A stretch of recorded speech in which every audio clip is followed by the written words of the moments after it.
Hi అండి, నమస్తే అండి. రౌండ్ నెక్ వేసుకునేటప్పుడు రౌండ్ నెక్ పైన భుజాలు జారిపోకూడదు. కానీ రౌండ్ బాగా వెడల్పుగా రావాలి. వెనకాతల ఎక్కువ వెడల్పు రావాలి. కానీ జారిపోకూడదు అనుకుంటే ఏం చేయొచ్చు? ఇది నార్మల్‌గా మనం నార్మల్ బ్లౌజ్‌కి ఏంటంటే, మనం ఫస్ట్ నెక్ 2:30 అలాగే షోల్డర్ 3 వేస్తాం.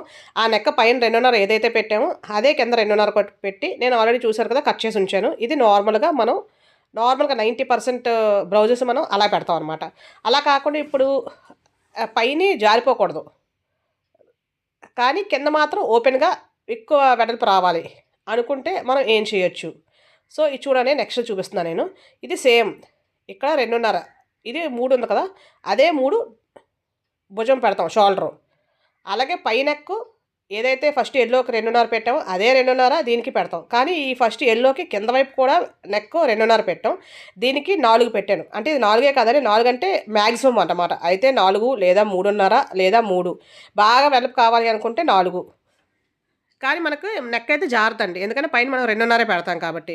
సో, చూడండి, నేను దీని మీద ఇది పెట్టి చూపిస్తాను. పైన 2:30 పెట్టి కింద 2:30 పెడితే నార్మల్‌గా ఎక్కువ మంది కుట్టుకునే బ్లౌజు రౌండ్ నెక్ ఇలా వచ్చిందనుకోండి. ఇది 4 పెట్టాం కదా! 4 లేదా 3:30 అండి. నేను ఆల్రెడీ దీని లాంగ్ వీడియో కూడా ఉంది. 3:30తో, 3తో అన్నిటితో కలిపి ఒక లాంగ్ వీడియో అయితే చేశానండి. దాన్ని ఒకసారి చూడండి.